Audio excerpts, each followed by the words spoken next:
आदाब, मैं हूं मुमताज आलम रिजवी और इस वक्त मैं बात करूंगा, एक बड़ी खबर लेकर हाजिर हुआ हूं। बड़ी खबर यह है कि इजराइल में बम धमाके हुए हैं। जी हां, वहां 3 बसों में बड़े बम धमाके हुए हैं। ये तिल अवीव से सीधी खबर आ रही है।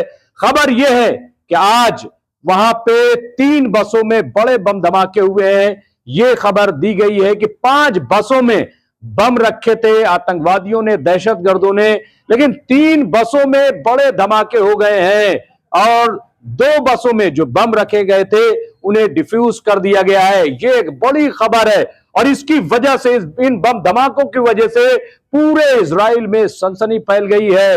वहां आईडीएफ एक्टिव हो गई, मोसाद, और इसके साथ साथ बेंजामिन नेतन्याहू जो कि इजराइल के वजीर आजम है, वो भी पूरी तरह से एक्टिव हो गए। देख सकते हैं किस तरह के वहां पे एक भगदड़ का माहौल है। हालात वहां पे बहुत ज्यादा खराब हो रहे हैं। ये आप देखिए तस्वीरें जिस तरह की आ रही हैं, ये बहुत बड़ा, और वहां पे आप देखिए किस तरह से बेंजामिन नेतन्याहू हो या रक्षा मंत्री हो या परिवहन मंत्री वहां के जो है वो भी एक्टिव हो गए और बहुत जल्द एक बड़ी मीटिंग होने जा रही है, बहुत जल्द, और जिसमें बड़ा फैसला लिया जाएगा। सबसे फैसला वहां के जो परिवहन मंत्री है वहां के, उन्होंने जो फैसला लिया है, उन्होंने तमाम जो बसों की सर्विस है, ट्रेन की सर्विस है और फ्लाइट्स हैं, उन सब पे फिलहाल रोक लगा दी है।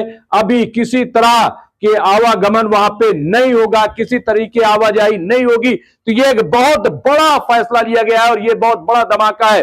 हालांकि तरह तरह की बातें हो रही हैं, लेकिन अब एक खबर यह भी आ रही है कि जो फिलिस्तीन की जो हमास ऑर्गेनाइजेशन है, उसकी एक टुकड़ी ने, उसके एक विंग ने इसकी जिम्मेदारी कबूल की है। जी खबर आ रही है कि तुलकरम, वो जो ऑर्गेनाइजेशन है, उसने कहा है कि हमने शहीदों का बदला लिया है। तो इसका मतलब साफ हो गया कि ये जो धमाके हुए हैं ये हमास ने कराए हैं। अब अगर उसने जिम्मेदारी कबूल कर ली, हालांकि अभी इसकी बहुत ज्यादा तस्दीक नहीं हुई, लेकिन खबर यही चलाई जा रही है।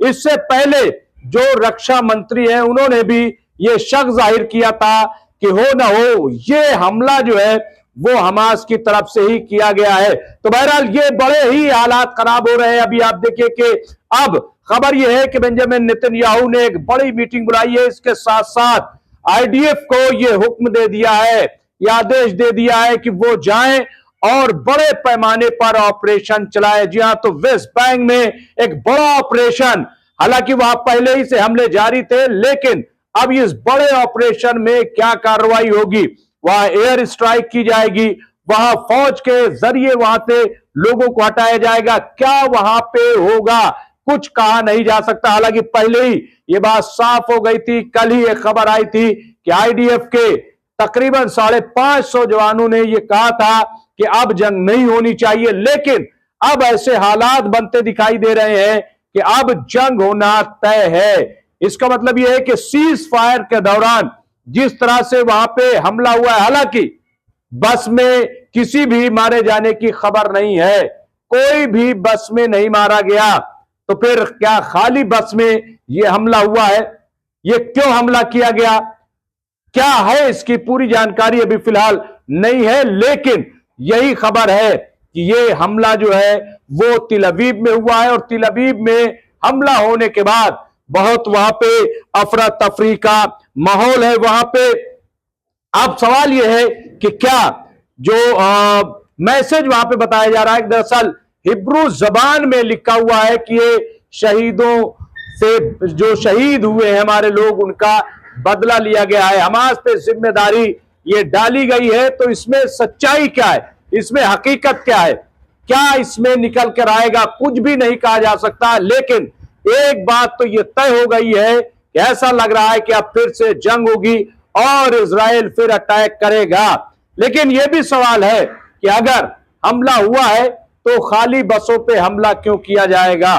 खाली बसों, क्या जो हमला हुआ है वो महज खौफ, दहशत पैदा करने के लिए, ये पैगाम देने के लिए किया गया है कि हम डरे नहीं हैं, हम दबे नहीं हैं? जहां तक बदला लेने का सवाल है तो फिर बदला खाली बस से कैसा? क्योंकि अभी तक जो खबर आई है वो किसी के न मरने की खबर आई है। तो ये अपने आप में एक बड़ी खबर है।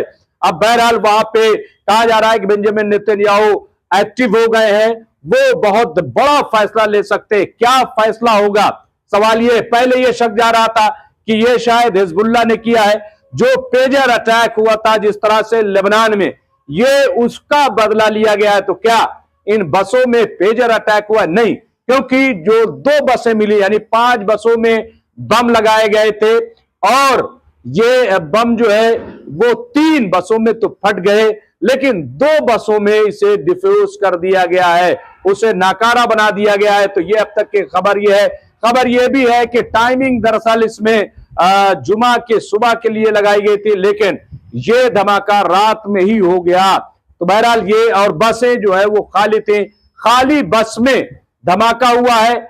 टाइमर जो है वो गलत लगा था, यानी अभी से ही बड़ा कंफ्यूजन पैदा हो गया है। अब इसके पीछे क्या है, कौन है इसके पीछे? क्या जंग न रुके ये कोई साजिश है? क्या फिर से हमला किया जाए ये कोई प्रोग्राम है? क्या मंसूबा है, ये कह पाना मुश्किल है।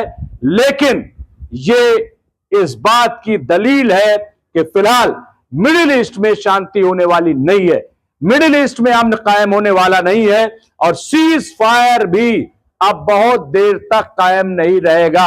ये बात बिल्कुल अब साफ साफ नजर आ रही है। बहरहाल क्या आगे होगा हम आपको लाइव में दिखाएंगे। दीजिए हमें इजाजत, शुक्रिया।